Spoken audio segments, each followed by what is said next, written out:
हाँ, अब हम 14वें दोहे में प्रवेश करते हैं। पहले वास्य और फिर चौपाई। इस प्रकार तुलसीदास जी कह रहे हैं कि हम अपने मन को बल प्रदान करके, बल कौन सा? भगवान के नाम का विश्वास। क्योंकि जब विश्वास जब तक नहीं होगा तब तक हम कोई काम नहीं कर सकते। तो यहाँ हमें बल है विश्वास। जैसे हम कोई आध्यात्मिक कार्य करते हैं तो हमें वहाँ विश्वास और गुरु के चरणों की कृपा, गुरु कृपा और विश्वास, ये दो चीज़ों का हमें बहुत जरूरी है। दो चीज़ों, अध्यात्म कार्य में और संसार का काम करते हैं तो वहाँ विश्वास की जरूरत है, आत्मबल से कहते हैं। अब हम अपने मन को, गोसाई जी कहते हैं कि हम अपने मन को बल दे के, अपने मन में बलवान बन के, विश्वास और गुरु की कृपा के बजाय, गुरु की कृपा के कारण, गुरु की कृपा के बल पर अब हम अपनी कथा को प्रारंभ करते हैं। यही प्रकार बल मन दिखाई और करे हो रघुपत कथा सुहाई। इसमें अभी कोई मायना नहीं है। अब है व्यास आदि कब पुंगव नाना। व्यास, व्यास यानी व्यास जो भगवान द्वैपायन व्यास, व्यास द्वैपायन जिन्होंने महाभारत लिखा है, और जितने पुराण लिखे हैं वे व्यास नहीं लिखे। वो भी सभी से सबसे अच्छे कवि हैं, और कहा जाए तो सबसे पुराने कवि हैं। पहले वाल्मीकि और फिर व्यास। तो व्यास आदि, व्यास तो व्यास हैं ही, आज जितने कवि हुए हैं, गोसाई जी कह रहे हैं आदि माने व्यास के अलावा, आदि माने अलावा, जितने व्यास के अलावा और जितने कवि हुए हैं व्यास के बाद, पहले आगे पीछे जितने कवि हुए हैं उन सबको मैं प्रणाम करता हूँ। पुंगव का अर्थ है श्रेष्ठ। व्यास आदि कवि पुंगव नाना, पुंगव का अर्थ है श्रेष्ठ। तो जितने श्रेष्ठ कवि हैं, हमसे श्रेष्ठ हैं, उन सबको मैं प्रणाम करता हूँ। व्यास आग कवि पुंगव नाना, जिन सादर हर चरित बखाना, जिन्होंने भगवान की कथा वर्ण करी है, जितने कवियों ने, उन सबको मैं प्रणाम करता हूँ। कहते हैं चरण कमल बंदो तिन केरी, जिन्हें जितने कवि जो ऊपर बताए हैं व्यास आग, इन सब के चरणों को मैं प्रणाम करता हूँ। चरण कमल बंदो तिन केरे, यानी सब के चरणों को, कमल स्वरूप जो चरण हैं उनको मैं प्रणाम करता हूँ। अब यह एक बात आती है कि कमल की उपमा भगवान के लिए दी है, जब कमल की उपमा गुरुओं के लिए दी है। एक कमल के अलावा और कोई फूल ही नहीं है, और कोई वृक्ष ही नहीं जिसकी उपमा दी जाए। राम के लिए तो देखो, नैन तो कमल है, चरण तो कमल, हाथ तो कमल, मुख तो कमल है, कमल ही कमल सब में। तो कमल की उपमा विशेष क्यों? तो इसका समाधान ये है कि कमल सबसे निर्लेप होता है, यानी सबसे अलग होता है, सब में रहते हुए सबसे, जैसे पानी में रहते हुए कमल पानी से अलग रहता है। इसी प्रकार से वे भक्त भगवान को प्यारे हैं जो सब में रहते हुए सबसे अलग रहें, निरासक्त रहें।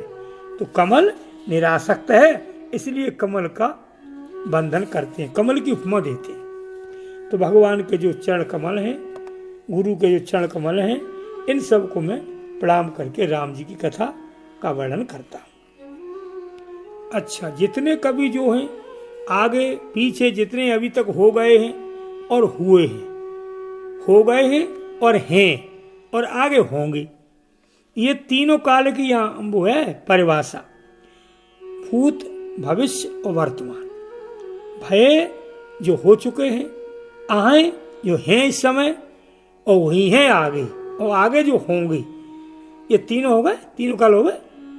भूत यानी हो चुके, वर्तमान यानी हैं, और भविष्य यानी होंगे। इन तीनों कालों के कवियों को मैं प्रणाम करता हूँ, क्योंकि कपट छोड़ करके, क्योंकि इन्होंने भगवान राम के चरित्रों को बड़े हर्ष के साथ वर्णन किया है। कहते हैं गोसाई जी कहते हैं कि सभी कवियों को मैं प्रणाम करता हूँ, वे सभी प्रसन्न होकर मुझे वरदान दें कि हमारी जो कविता है मैं ये लिख रहा हूँ, इसका सम्मान हो समाज में, साधु समाज में इसका सम्मान हो, लोग बड़े आदर से इसे सुने और पढ़ें।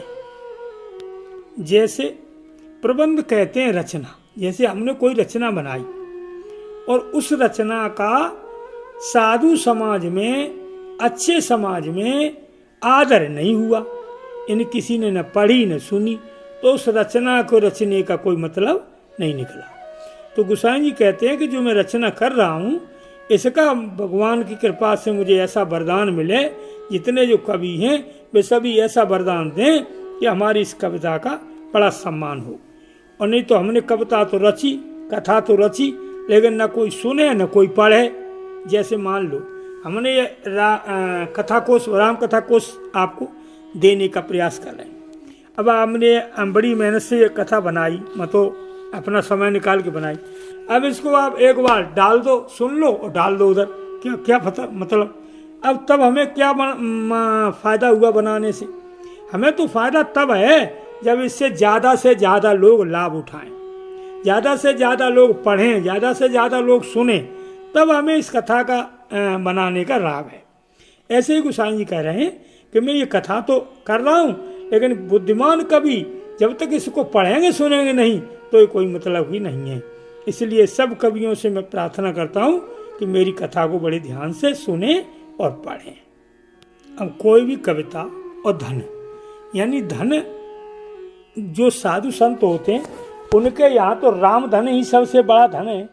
तो गोसाई जी कह रहे हैं कि कविता है और संपत्ति, यानी हमारी संपत्ति है तो भी यही है और कविता है तो भी है, हमारी दोनों चीज़ें यही हैं।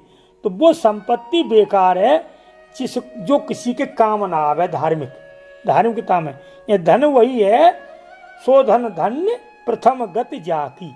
धन वही अच्छा है जो धर्म में लगे।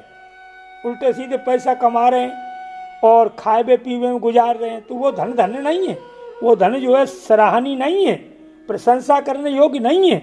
धन वह सराहनीय है, वह प्रशंसा करें, उस धन की प्रशंसा करना चाहिए जो धन धर्म के लिए लगे।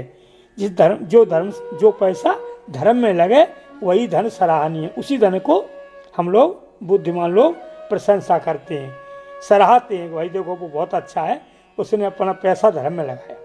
तो संपत्ति वही धन्य है जो धर्म में लगे, और कथा वही धन्य है जो ज़्यादा से ज़्यादा लोगों को लाभ दे सुनने पढ़ने में। तो गोसाई जी कह रहे हैं कि हमारी जो कथा है ये सबको सुनने पढ़ने में लाभ दे, सब कवि हमें यही वरदान दे।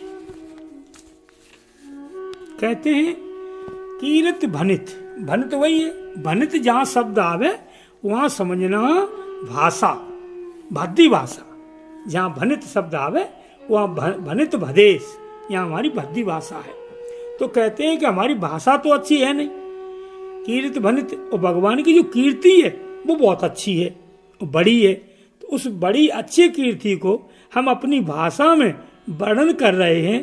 तो इससे हम सबसे यही चाहते हैं कि हमारी इस कीर्ति को ऐसी कृपा करें कि सब लोग हमें इसको सुने और समझें, तभी हमारा लाभ है, तभी हमारे कविता करने का फल है, जब सब लोग ज़्यादा से ज़्यादा पढ़ें और सुने। और यही मैं कह रहा हूँ, यही गोसाई जी कह रहे हैं, यही मैं कह रहा हूँ कि देखो भैया, राम कथा को हमने अपने लिए, मैं तो सब कुछ समझता हूँ, जानता हूँ, पढ़ा हूँ और सुना भी हूँ, सुन भी रहा हूँ, लेकिन हमें अपने जानने से कोई फायदा नहीं। हमारी जानकारी तब लाभदायक है जब तुम लोगों को हमारी जानकारी से फायदा हो, हमारे ज्ञान से तुम्हें फायदा हो, तब हमारे ज्ञान का लाभ है। और हम जान के अपने मन में धरे रहें तो हम भूल भर जाएंगे। एक कवि ने कहा है कि सरस्वती की भंडार की और बड़ी अपूर्ण बात है, और जिम खर्चे त्यों त्यों बढ़े, बिन खर्चे घट जात। ये सरस्वती के भंडार की, विद्या के भंडार की ये बड़ी विचित्र बात है कि इसको जितना खर्च करोगे उतना बढ़ेगा और धरे रहोगे तो घट जाएगा। तो इसलिए हम इस खर्च करने का मतलब हमारा यही है कि हम आपको सुना रहे हैं, बता रहे हैं, इसका हमें तब लाभ मिलेगा जब ज़्यादा से ज़्यादा लोग इसे पढ़ें और सुनें। इसे ज़्यादा से ज़्यादा लोग सुनेंगे तब लाभ होगा हमें। यही बात तुलसीदास जी कह रहे हैं कि जो हम कथा कर रहे हैं, बता रहे हैं, बना रहे हैं, इस हमें तब लाभ मिलेगा कि सब लोग ज़्यादा से ज़्यादा पढ़ें और सुने, तभी लाभ मिलेगा। कीर्ति तो मान भगवान की जो कीर्ति है वो तो बड़ी पवित्र है, और हमारी भाषा इतनी अच्छी है नहीं, फिर भी मैं वर्णन कर रहा हूँ। तो इसीलिए कि जो महापुरुषों की कृपा होगी तो हमारी भद्दी भाषा की हुई कविता, ये हमारी ग्रामीण भाषा से रची हुई कविता सब लोगों को अच्छी लगेगी। जैसे गंगा जी सबको स्वाभाविक मतलब सबको पवित्र करती हैं। गंगा जी के लिए ये नियम नहीं है कि पापी नहीं जाएगा, धर्मात्मा ही धर्मात्मा हनाएंगे, ऐसा गंगा जी का कोई नियम नहीं है। गंगा जी में कोई भी चला जाए सबको पवित्र करती हैं। ऐसे ही इस कथा का नियम है कि इसमें पापी धर्मात्मा चाहे कोई पढ़े चाहे कोई सुने, सबको लाभ मिलेगा। यही है मेरी कथा, इसी प्रकार की है कि जिससे ज़्यादा से ज़्यादा लोग सुने और लाभ उठाएं। अब जैसे कथा तो राम की बहुत अच्छी है, और हमारी जो भाषा है वो अच्छी नहीं है, परंतु फिर भी जैसे टाट की सिलाई, यानी टाट में सियन सुहावन टाट पटोरी, यानी टाट की सिलाई में सूतरी से सिली जाए टाट की सिलाई, वो अच्छी लगती है। टाट कोई अच्छी चीज ज़्यादा अच्छा थोड़ा होता टाट, लेकिन उसकी जो सिलाई है वो सूतरी से जो सिलती है, सिलाई तो सूतरी से सिली जाती। टाट पटोरे यानी पाट जो सन होता है, सन को भी पाट कहते हैं। उस पाट को उस धागा से यानी सूतरी से हम जब तक टाट नहीं सिलेंगे जब तक वो टाट की सिलाई अच्छी नहीं लगेगी। तो यहाँ कहने का मतलब ये है कि भगवान की जो कथा है वो तो अच्छी है, लेकिन हम अपनी भाषा में जो बना रहे हैं वो ऐसे मान लो जैसे टाट को सूतरी से सिल रहे हैं, ये भाषा हमारी अच्छी नहीं है।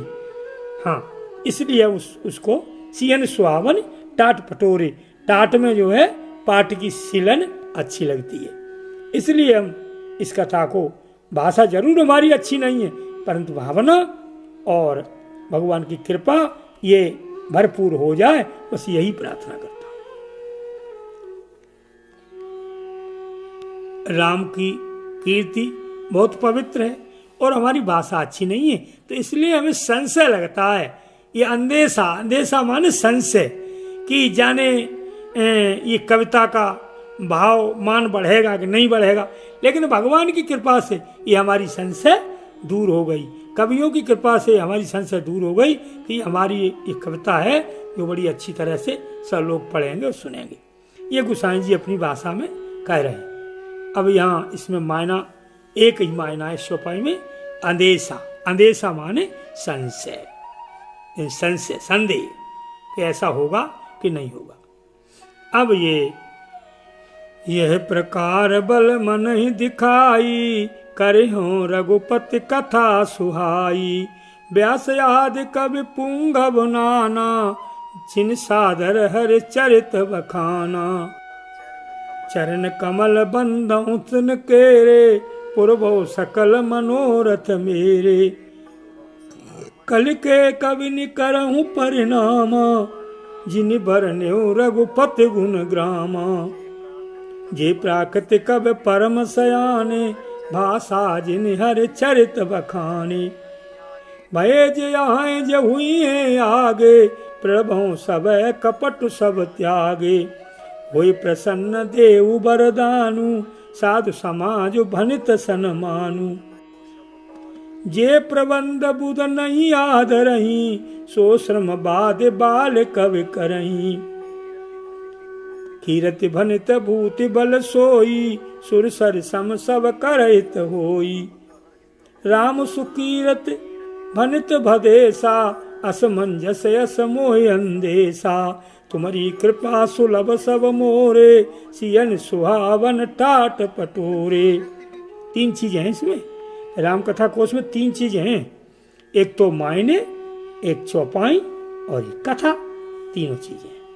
इसका पूरा शब्द अर्थ नहीं लिया हम, क्योंकि हर चौपाई का शब्द अर्थ नहीं करते।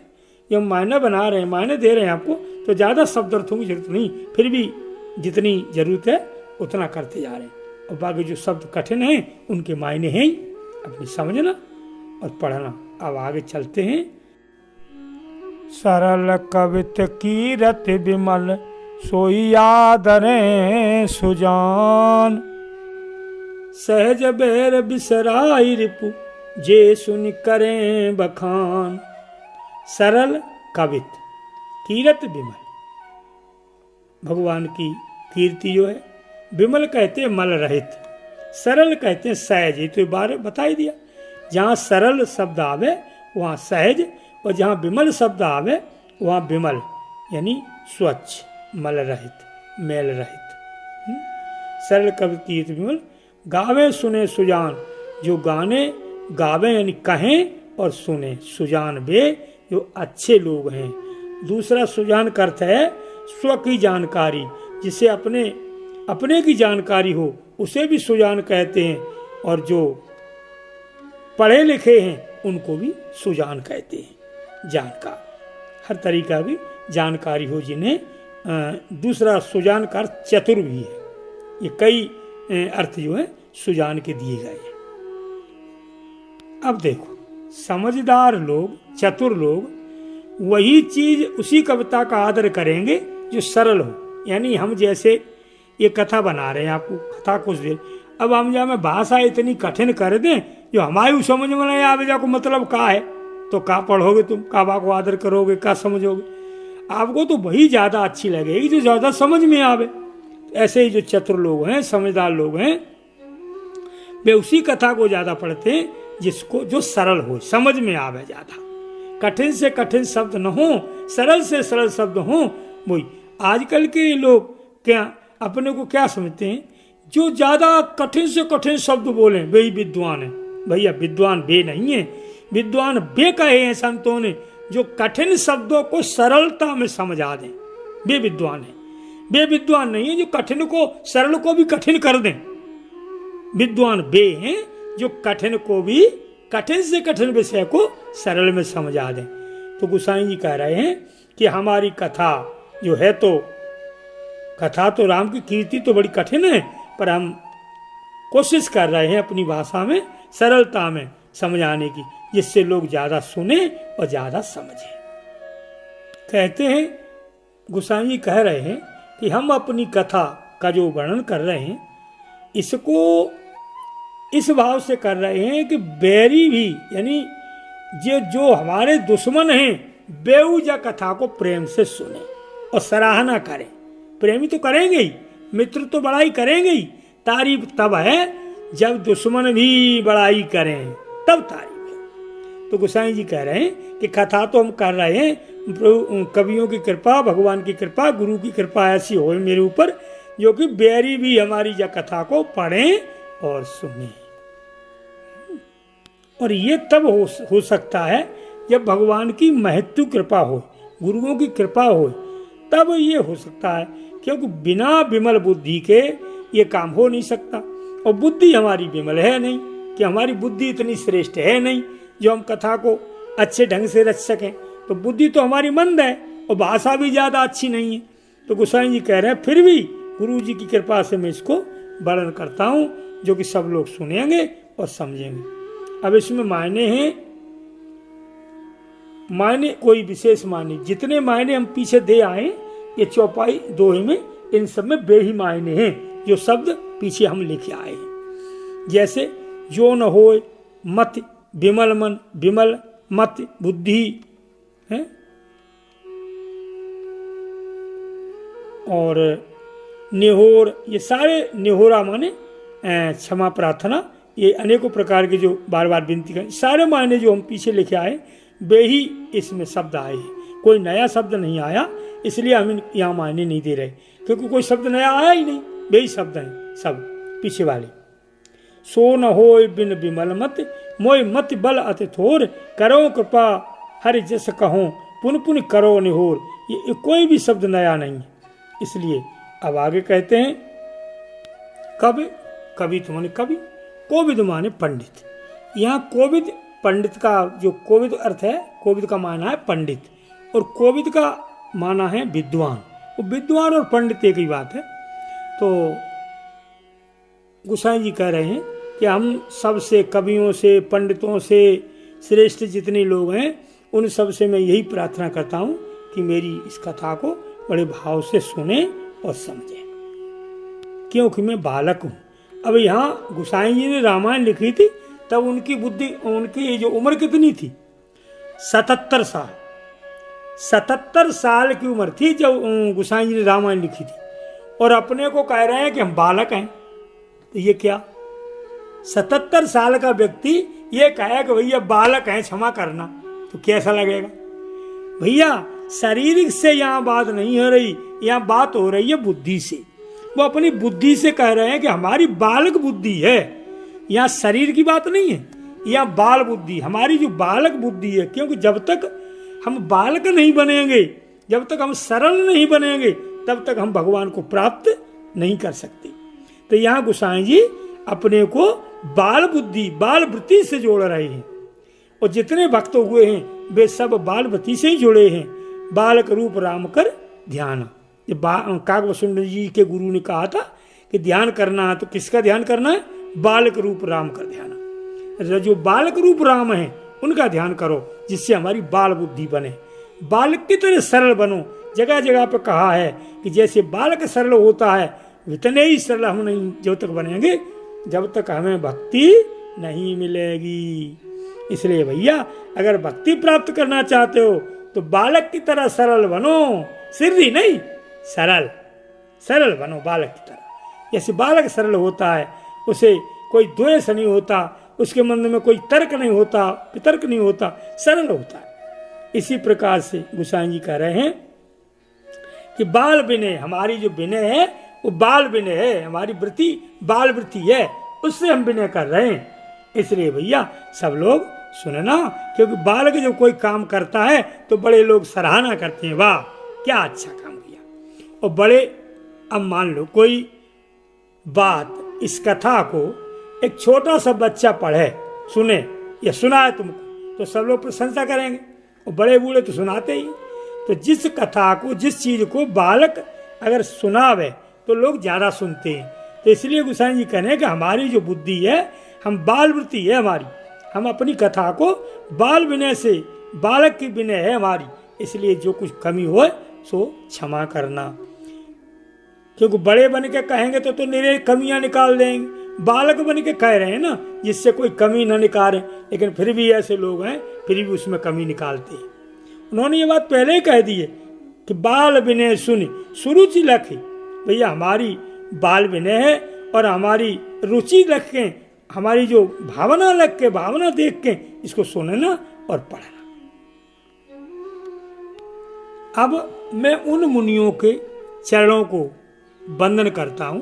कंज कविता, कंज यानी कमल, जहां कंज, कंज कमल का नाम है, तो बंदो मुनिपद कंज यानी कंज मानी कमल।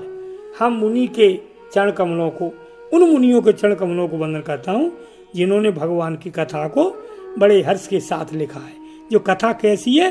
दोष रहित है, सब दोषों से रहित है और दूषण सहित। अब यहाँ दूषण और दोष ये दोनों एक ही चीज है। दोष और दूषण, दूषण एक राक्षस का भी नाम है और दूषण दोष भी होते हैं। तो यहाँ भगवान की कथा कैसी है?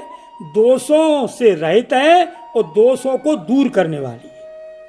दोषों से रहित है, इसमें कोई दोष है नहीं, और दोषों को दूर करने वाली है। जो हमारे अंदर दोष हैं, दूषण नाम के, जैसे दूषण नाम का राक्षस था ना, उसको भगवान ने मारा था। तो हमारे अंदर जो दूषण नाम का कौन सा राक्षस है? दोष, जो दूसरे के दोष देखते हैं, यही हमारे अंदर दूषण है। खर दूषण, खर वह जो रात दिन लदे, भगवान माया में फंसे रात गधा की तरह लदत रात, बेखर। और दूषण बे जो दूसरे के दोष देख देख के बड़े खुश होत, जो दूसरे के दोष देखते बे दूषण। तो हमारे अंदर ही खर दूषण है दोनों, हमारे अंदर ही रावण कुंभकर्ण सब हमारे अंदर ही है। तो यहाँ हमारे अंदर दूषण नाम का जो राक्षस था कथा में है, वो राम जी ने मारा था। वो तो राम जी ने मारा था, वहाँ हम कृपा प्रार्थना कर रहे हैं कि हमारे अंदर जो दूषण है, दूसरों को दोष देखना, इस दूषण को राम जी गुरु जी नष्ट कर दें, ये प्रार्थना मेरी है। तो मुनियों से प्रार्थना कर रहे हैं गोसाई जी कि जो हमारी कथा है दोष रहित है, भगवान की जो कथा है दोष रहित है और दूषण सहित यानी दोषों को नष्ट करने वाली है। सख रस के मतलब सभी रसों से भरपूर, सख रस मानो सभी रसों से भरपूर है ये कथा, कोमल है और मंजु यानी सुनने में बड़ी सुंदर लगती है। ऐसी ये कथा है हमारी, भगवान राम की कथा है जो हम कह रहे हैं, ये सुंदर और गुणों से भरी हुई है।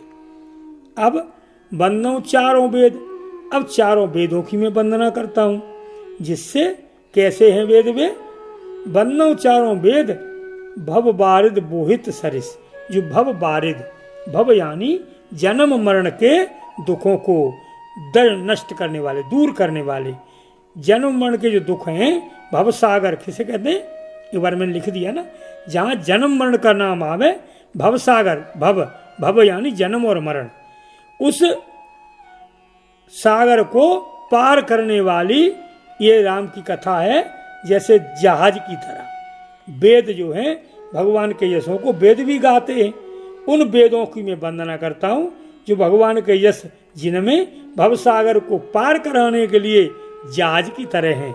बोहित यानी जहाज, बोहित का माना है जहाज की तरह। भव बारिद, और बारिद यानी समुद्र, जहाँ बारिद शब्द आवे वहाँ समुद्र, 10 नाम है समुद्र के, मैंने पहले गिना दिए ना, 10 आएंगे, ज़्यादा नहीं आएंगे। यहाँ बारिद भी समुद्र का नाम है, तो भव बारिद, बारिद यानी भव समुद्र, भव सागर, इसको पार करने के लिए भगवान की कथा कैसी है, जहाज की तरह समान। समुद्र को पार करने के लिए जहाज की जरूरत है ना, हाँ, ऐसे ही भगवान की कथा भव सागर रूपी समुद्र को पार कराने के लिए जहाज की समान है। जो भगवान की कथा करते करते कभी थकते नहीं, अगाते नहीं, वे ही लोग अच्छे माने जाते। कुछ लोग कहते हैं अरे भैया कहाँ तक सुने, हम तो सुन सुन के अफरे गए, अघाए गए, हम तो सुन सुन के थक गए। भैया भगवान के चरित्र भक्ति करते, वो भक्ति उत्तम नहीं होती जो कहते हम तो कर कर भक्ति थके गए। भक्ति करने में कभी थकावट नहीं होती।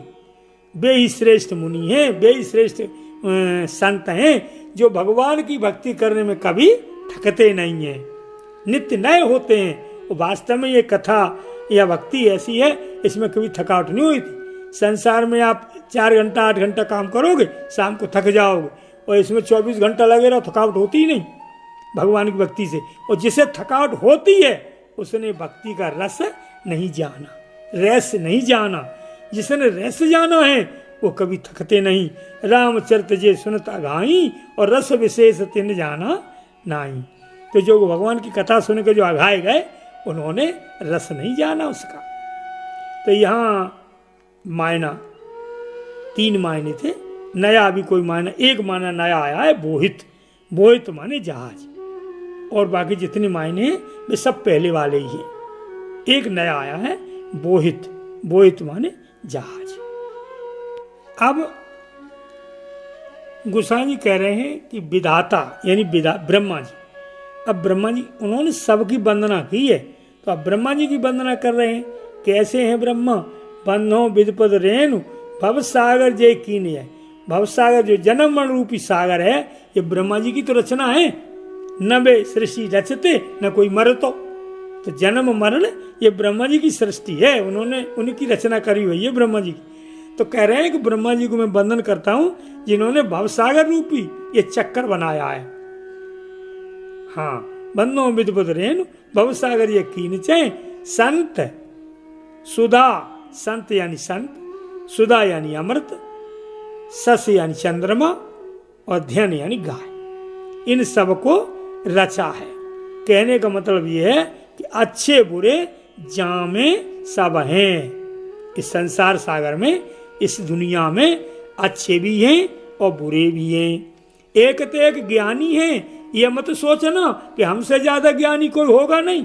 जहाँ ये सोच ले इसका ही नाम अभिमान है। ज्ञानी भी है तो एक से एक हैं, और मूर्ख भी है तो एक से एक हैं। मूर्ख भी है ना सोचे कि हम तो ज्यादा बड़ा मूर्ख कोई नहीं हो, एक से एक मूर्ख भी है, एक से एक ज्ञानी भी है, एक से एक बलवान भी है। जिस जिस चीज का आप सोचो कि इससे ज्यादा कोई नहीं होगा, ऐसा नहीं है। यहाँ सब एक से एक है। अगर भक्त हैं तो एक से एक है। ये भी मन सोचना कि हमसे बड़ा कोई भक्त नहीं है, एक से एक भक्त है। ज्ञानी सोचो तो एक से एक ज्ञानी है, बलवान सोचो तो यानी यहाँ सब हैं, अच्छे से अच्छे और बुरे से बुरे। ऐसी रचना ब्रह्मा जी ने इस संसार की है, इसलिए मैं उनको वंदना करता हूं। दूसरा माना यहां आया रेणु। रेणु का अर्थ है धूल, रज। रज का भी अर्थ धूल है और रेणु का भी अर्थ धूल है। धूल तो मुख्य है ही, इसके दो पर्यायवाची हैं, रेणु और रज। ये दोनों पर्यायवाची, ये दोनों धूल के हैं। तो यहाँ विधाता की ब्रह्मा जी की जो चरण की रज है, रज का यहाँ पर्यायवाची है रेणु। रेणु यानी धूल, या एक मायना है नया। और बारुणी प्रगटे खल, और बुरे भी है यहाँ बुरे भी रचे हैं। खल यानी दुष्ट, विष, और बारुणी कहते हैं मदरा, शराब। ये भी सब ब्रह्मा के ही रचे भये हैं, अपने आप नहीं बने, सब ब्रह्मा से। दुष्ट भी ब्रह्मा ने बनाए हैं और अच्छे भी ब्रह्मा ने बनाए हैं। बारुणी भी उन्हीं की रची हुई है और अमृत भी उन्हीं का रचा हुआ है। तो यानी अच्छे बुरे इस संसार में हर प्रकार के व्यक्ति हैं। इसलिए बुरों से परहेज नहीं है और अच्छों से ज्यादा मोह मत करो। नहीं, अच्छों से मोह करोगे तो आसक्ति हो जाएगी, और बुरों से दोष करोगे तो दोष हो जाएगा। इसलिए सबसे हिल मिल के चलो, चाहे अच्छे हो चाहे बुरे, सबसे हिल मिल के चलो। जो नदी नाग संयोग, जैसे नदी और नाव मिल के रहते हैं, जब भी पार होती है नाव। अगर नाव नदी से प्रयोग वो करे, विरोध करे, तो कैसे पार होगी। ऐसे ही गोसाई जी कहते हैं कि अच्छे तो हो ही, अच्छे के साथ तो चलना ही है, लेकिन बुरों से भी विरोध मत करो। बुरों से विरोध करोगे तो भी बुरे फिर मतलब कार्य में बाधाएं डालेंगे। इसलिए बुरों को भी प्रणाम करते चलो, क्योंकि सिया राम तो सब में ही है, और आगे बढ़ते चलो। हाँ। अब यहाँ देखो, यहाँ मायने हैं विबुध। विबुध माने देवता। जहाँ विबुध शब्द आवे वहाँ देवता विबुध का मायना है देवता, क्योंकि विबुध माने बुद्धिमान, ज्यादा से ज्यादा बुद्धिमान। तो देवता जो है बुद्धिमान होते हैं, इसलिए विबुध माने देवता। विबुध और विप्र माने ब्राह्मण। विप्र का मायना है ब्राह्मण। विबुध विप्र बुध कहते हैं बुद्धिमान। विबुध विप्र बुध ग्रहचन, और ग्रह जो नवग्रह हैं जे, इन सब की वंदना करके गोसाई जी कहते हैं कि हम ब्राह्मणों को, देवताओं को, और बुद्धिमान लोगों को और ग्रहों को, सबको मैं वंदना करता हूँ, जिससे कि हमारी कथा में कोई बाधा ना आवे और कोई इसमें दोष ना आरोपित करे। इतनी कृपा सब लोग करें कि इस कथा को सुन के कोई जो है उसे इसमें दोष ना देखें, कि दोष देखने से कोई फायदा है नहीं। कि अगर दोष देखोगे तो कथा नहीं समझ में आई, हमारे में तो दोष ही दोष है। इसलिए दोष न देख के, इसमें गुण देख के इसको सुने और पढ़ें। सब जितने ऊपर बताए हैं, ब्राह्मण, देवता, बुद्धिमान, ऋषि, मुनि, सभी लोगों को प्रणाम करके मैं कहता हूँ, हाथ जोड़ करके, कि हमारी इस कथा को बड़े प्यार से सुने और समझे। इसमें मायने जो आए मैंने आपको बताया, जितने मायने आए। अब कर पहले ही लिखे आए, कर माने हाथ, या में कर भी आया है तो कर माने हाथ। और जोड़ने का मतलब है युग जहाँ शब्द आवे वहाँ, अब युग और युग पहले बता दिया। युग होते हैं युग, और युग होता जोड़ना। दो युगल माने दो, और युग माने जोड़ना। युग और युग बस इतना अंतर है। युग माने जोड़ना और युग माने युग, सती त्रेता इत्यादि, इनका मायना ये। वैसे ऊपर मैंने पहले दे दिया है, फिर भी यहाँ देख लो, वहाँ नहीं देख पाता, यहाँ देख लो। जय श्री राम, श्री राम।